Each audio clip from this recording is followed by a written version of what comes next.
I'm going to ask everyone to break a TED rule. I'd like you to take out your handhelds, your iPad, take a look at your home screen, and then put them away quickly.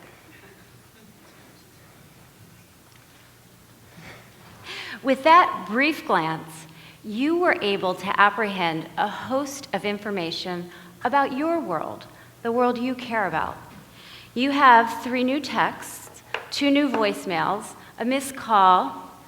It's your turn on Words with Friends. Tomorrow's going to be sunny, and the best news is you still have time to get that special birthday card in the mail.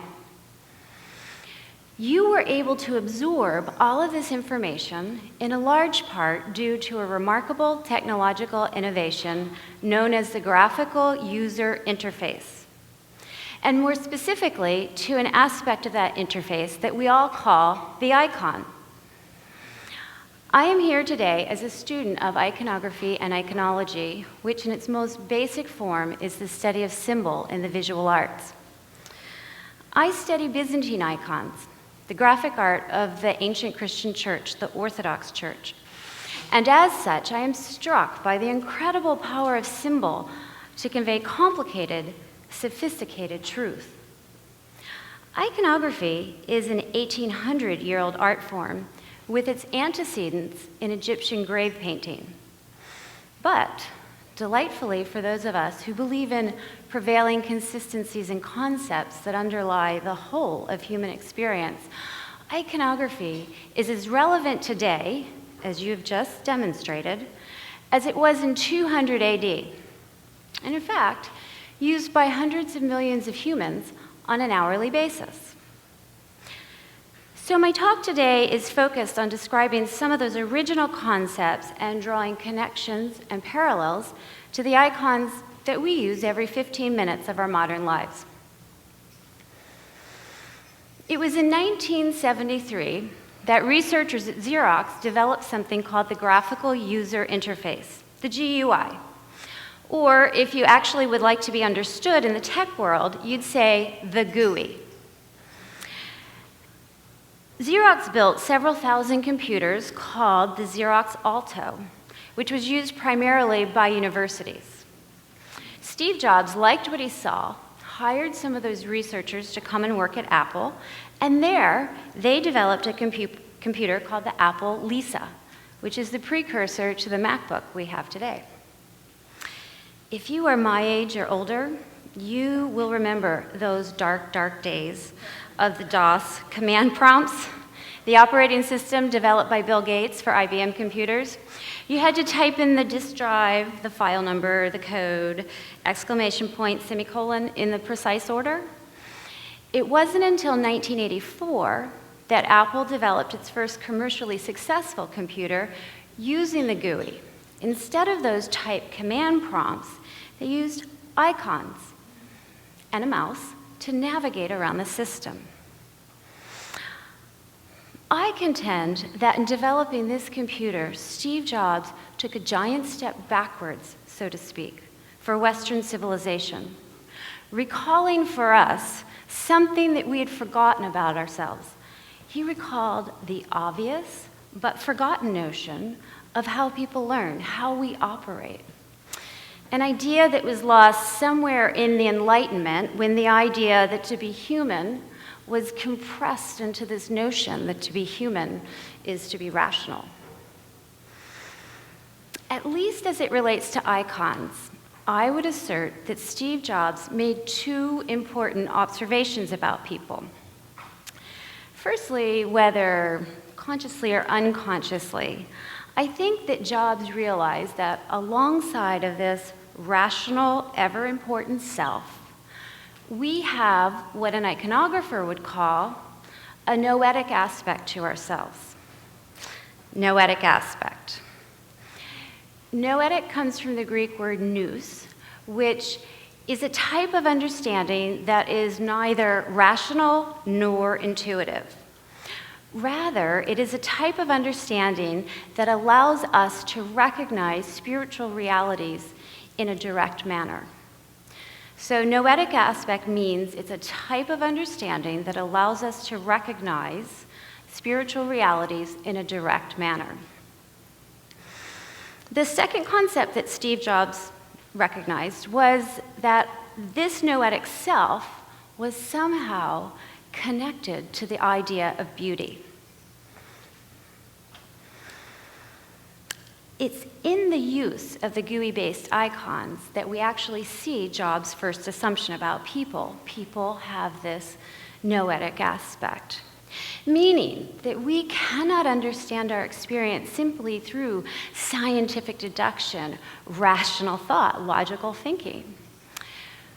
These are the overwhelmingly dominant values of our culture, our educational system, and when applied to the computer, what do they give us? DOS command prompts. Prior to rational thought, most of us need to relate our experience to something else, a picture or a symbol. In other words, we make an icon. For most of us, if we are to understand complex concepts, the arc of human history, what it means to be human, how to use a computer, we must use images. In the everyday world, as in the computer world, icons or images are the first steps that we take towards understanding. And in this sense, icons are a shorthand that actually lead us into understanding. Most of us would probably never use the computer if we had to all learn DOS command prompts. But with icons, even babies can use iPads and laptops. As image-making creatures, we understand icons. And today we think of an icon as an apple or two notes in a blue circle. The second concept that was important to Steve Jobs was the idea of beauty. And for Jobs, beauty meant good design, ease of use, simplicity, harmony of materials. To quote him, design was the fundamental soul of the human-made creation that ends up expressing itself in successive outer layers of the product or the service. By insisting that the design of the product match the essence of the product, Steve Jobs articulated integrity for this generation. This integrity or harmony is beauty. So we have two notions, the idea of the noetic self as expressed through icons and beauty. Two radical ideas, when applied to business, transform the computer industry from the domain of the tech world to a tool used by almost every household on the planet. That's impressive. Interestingly, these two ideas have been around and paired for a long time.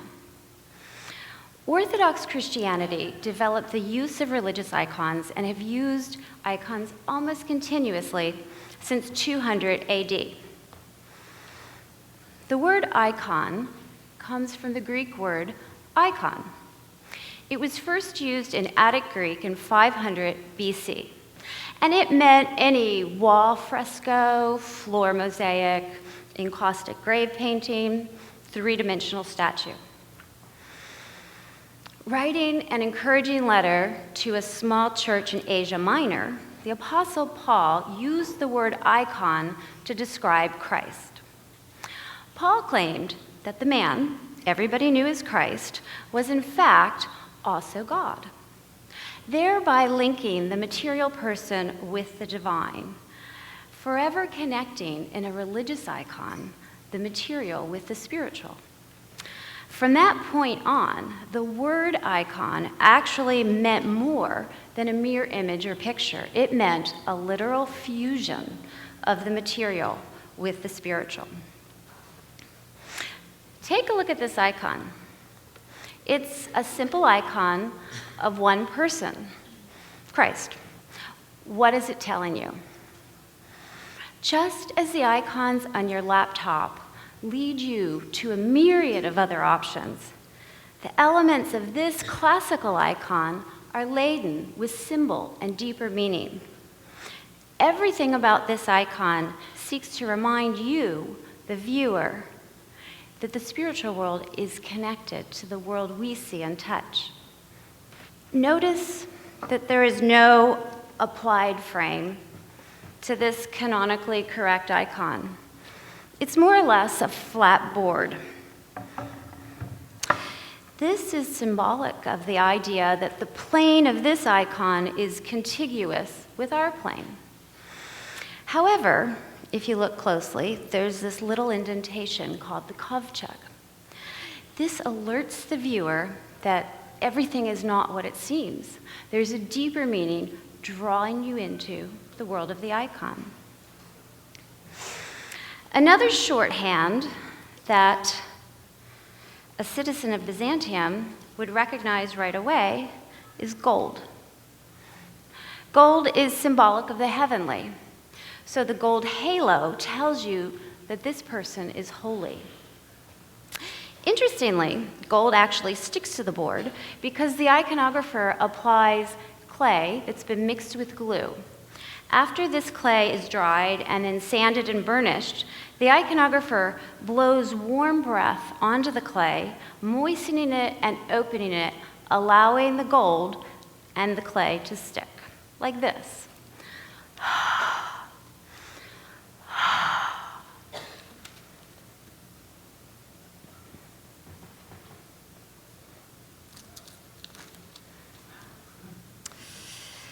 That union of the gold with the clay is symbolic of the idea that the matter of clay has been infused with the noetic or angelic presence.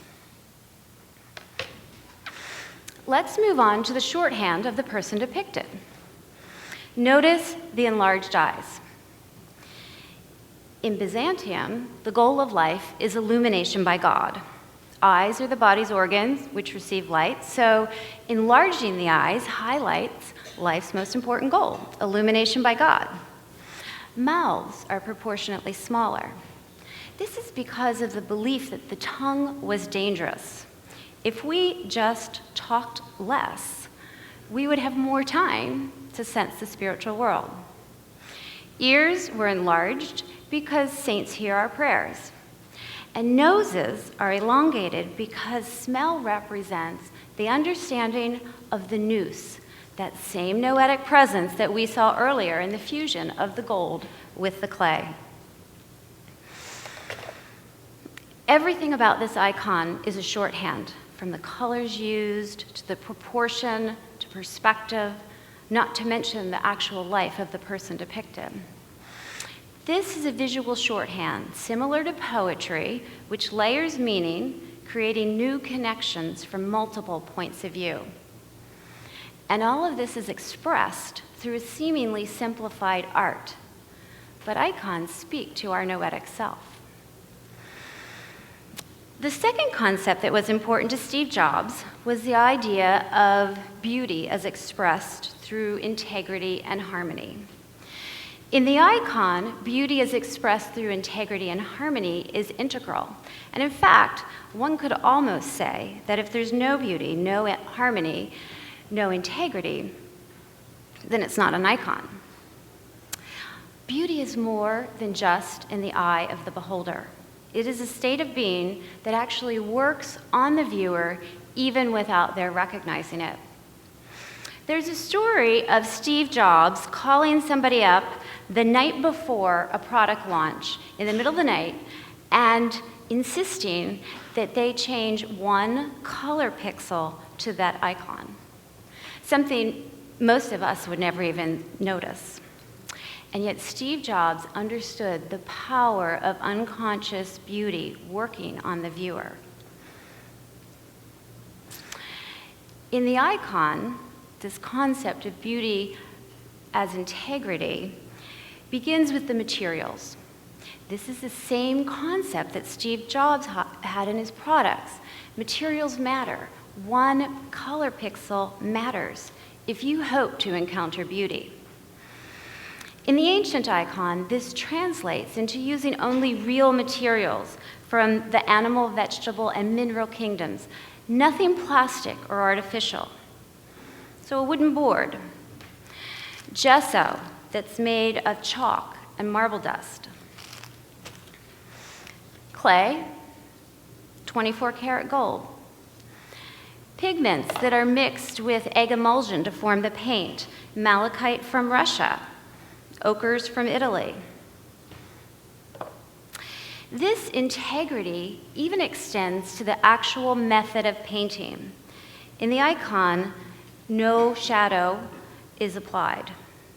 Rather, the darkest colors are laid down first in a layer called the Rosh Krish, symbolizing that cosmic matter out of which God formed the universe.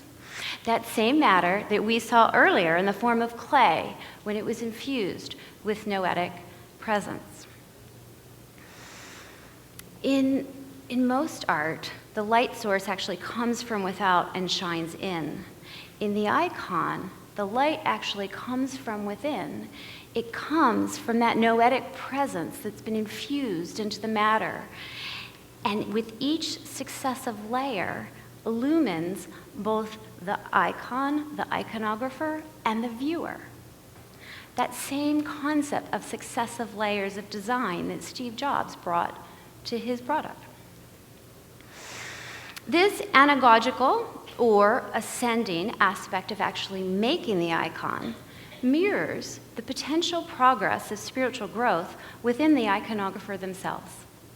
The iconographer, usually as a dim reflection, mirrors the saint.